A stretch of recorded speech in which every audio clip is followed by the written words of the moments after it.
Alô, bom dia, você está no canal Professor Belém nesta quarta-feira, já é quarta-feira, dia 16 de março de 2022. Eu hoje não pretendia fazer vídeo pela parte da manhã porque tinha consulta marcada, mas resolvi sim adiar a consulta e fazer este vídeo para esclarecer um ponto que acho importante. Eu ontem recebi um e-mail muito educado de um seguidor do canal que perguntou o seguinte, disse mais ou menos o seguinte: professor, vi em um de seus vídeos que você disse que esta guerra, a guerra da Ucrânia, é uma guerra de bandido contra bandido. O senhor não estaria aí tentando manipular a opinião pública, limpando a barra de Vladimir Putin ao colocar os líderes ocidentais no mesmo balaio? Foi mais ou menos isso, porém com palavras educadas, um e-mail realmente muito respeitável. Porém, digo eu, injusto.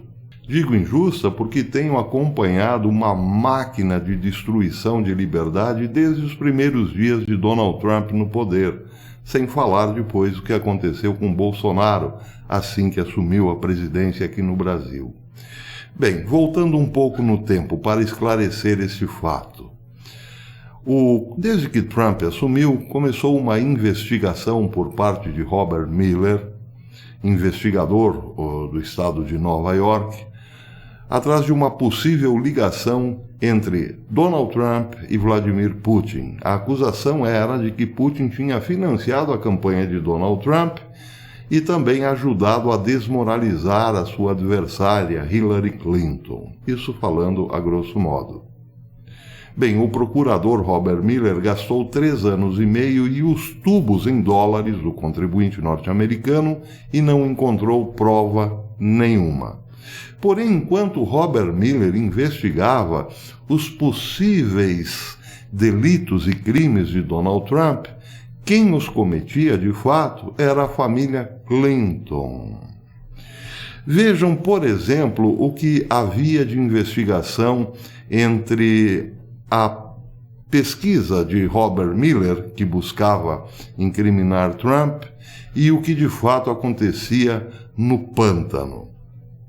Ian Telfer, presidente da Uranium One, anotem esse nome, anotem o nome dessa empresa, Uranium One, doou 2.300.000 para a Fundação Clinton entre os anos de 2009 e 2013, por meio de outra fundação, a Fundação Fernwood, controlada por sua família. Outros executivos investidores da Uranium One contribuíram entre 1 milhão e 5 milhões de dólares durante o mesmo período. Bem, mas o que é a Uranium One? O Uranium One é uma empresa de fachada criada pelo governo russo, por Vladimir Putin, para comprar 20% do urânio norte-americano e doar à Fundação Clinton, através de outra empresa laranja do Canadá, uma quantia incalculável de dólares. Vejam, por exemplo, esta informação que trazia a Breitbart News em março de 2019, quando ainda nem se ouvia falar de Covidão e invasão da Ucrânia. A secretária de Estado Hillary Clinton desempenhou um grande papel na entrega de 20% de suprimentos de urânio dos Estados Unidos para uma empresa chamada Uranium One, uma empresa inteiramente russa, de 100% de propriedade do governo russo. Até a data, até 2019, nenhuma investigação séria foi lançada sobre a decisão do governo norte-americano, ou melhor, de um certo comitê norte-americano para negócios exteriores, altamente controversa. Enquanto isso, Robert Mueller continuava a investigar os possíveis crimes de Donald Trump. Perceberam? Em um controverso acordo de 2010, uma empresa chamada ARMZ, subsidiária integral da Rosatom. Quem é a Rosatom? Um conglomerado de energia nuclear de propriedade do governo russo, obteve o controle de 51% da Uranium One. Essa empresa canadense, a ARMZ, está no centro dos escândalos dos doadores da Fundação Clinton, ou doadores para a Fundação Clinton.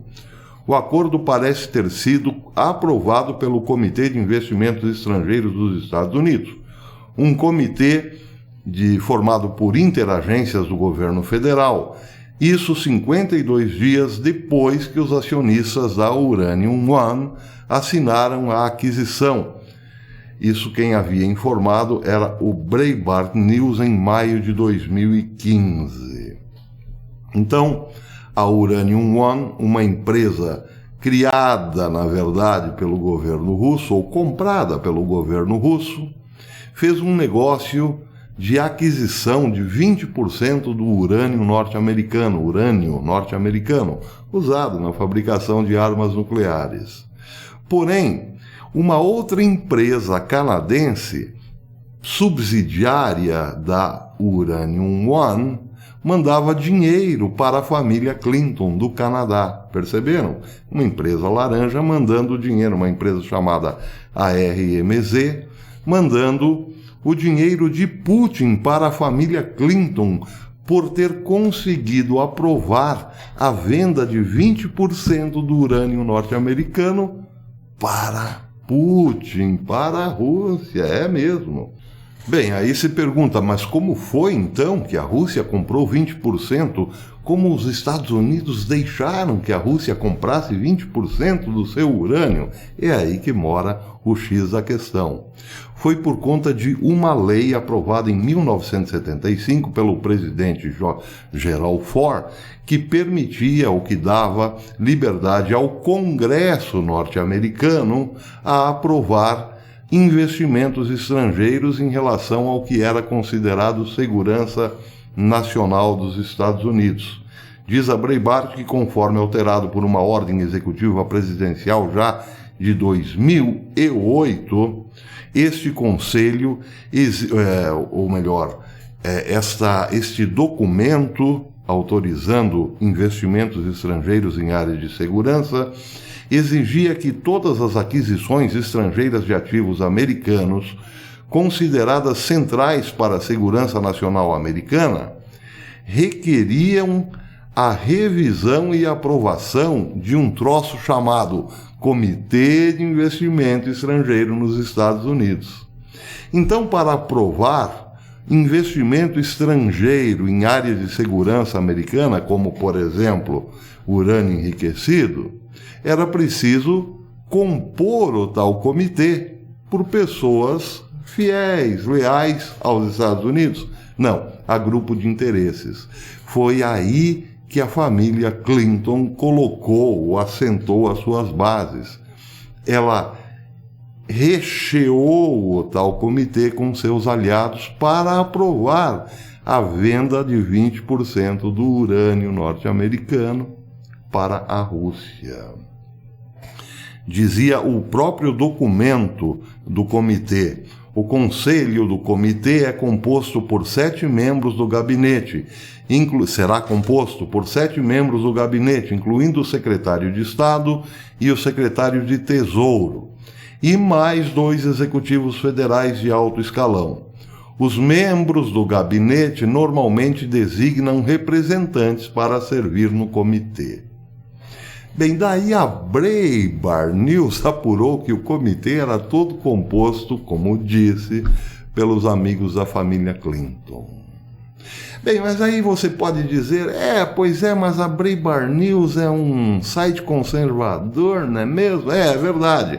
Mas vejam, por exemplo, notas que a própria Times, que não é conservadora, muito antes pelo contrário, dizia a respeito dessas negociatas da família Clinton com Vladimir Putin.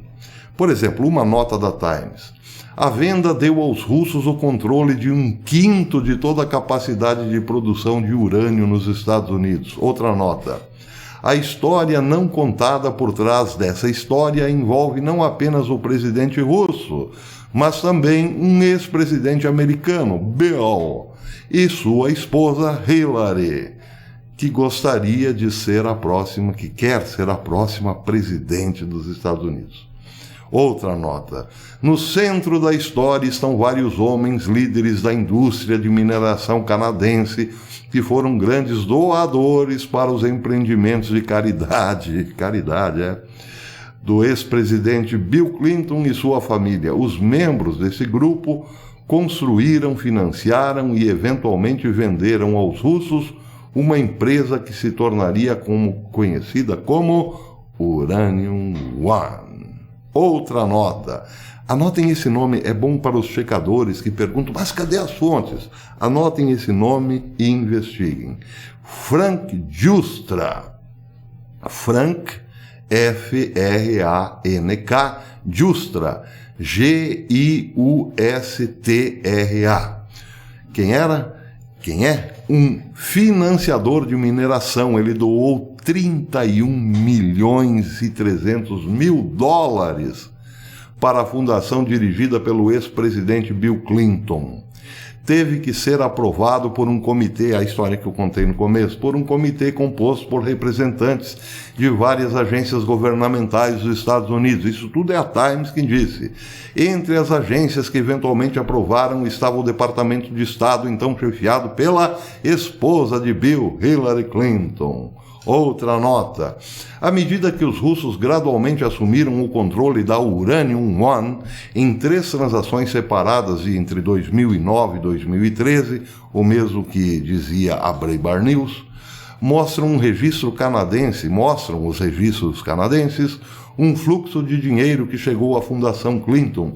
O presidente da Uranium One usou a fundação de sua família para fazer 4 doações, totalizando 2.350.000 dólares aos Clinton. E aí vai, por aí vai. Então é isso. Quando eu digo que nesta guerra não existe mocinha ou bandido, mas só bandidos, eu não estou aliviando a de ninguém, não. Pode ficar tranquilo. Eu estou apenas dizendo o seguinte: não sou daqueles que saem histericamente com um porrete na mão caçando Vladimir Putin. Porque não é o único bandido da história, né? O bandido entre aspas, não é o único malvadão. Só que o que nós fazemos? Quando pegamos o porrete e saímos histericamente elegendo um único inimigo, estamos preservando todo o resto da bandidagem, que nunca pagará pelos seus crimes. Donald Trump, é bom lembrar, tentou colocar Hillary Clinton na cadeia, mas nem ele conseguiu. Então, para entendermos de modo muito resumido o que está acontecendo, Vladimir Putin só invadiu a Ucrânia porque tinha certeza que nem OTAN nem Estados Unidos fariam nada, a não ser vender armas para a Ucrânia e incentivar os ucranianos a serem buchas de canhão. Foi só por isso. Essa certeza de Vladimir Putin deve-se exatamente ao fato de que ele comprou 20% do urânio enriquecido norte-americano e com esse urânio modernizou seu arsenal nuclear. É por isso que Biden disse que não entraria diretamente no conflito porque isso poderia levar a uma terceira guerra, entenda-se, a uma guerra nuclear. Eles venderam urânio para a Rússia e sabem que a Rússia poderá devolver esse urânio para os Estados Unidos, só que de outro modo. Então pergunto, você ainda está disposto a sair por aí com um porrete na mão para bater apenas em Vladimir Putin? Pois é. Os verdadeiros monstros, os verdadeiros bandidos dessa história, como disse, não aparecem, porque a mídia os encobre, é claro. Então, essa história de sair por aí histericamente é outra forma de manipulação. Quem está sofrendo de fato é o povo da Ucrânia, Mas esse não é vítima apenas de Vladimir Putin. Não. Ele é vítima do governo norte-americano, deste governo e de outros governos democratas dos Estados Unidos e também da nossa histeria. Bem, mas se ainda assim, se depois de tudo você continuar chamando apenas a Vladimir Putin de monstro e anticristo, lembre-se, ele foi gestado no ventre do Deep State norte-americano. Até depois, se Deus quiser.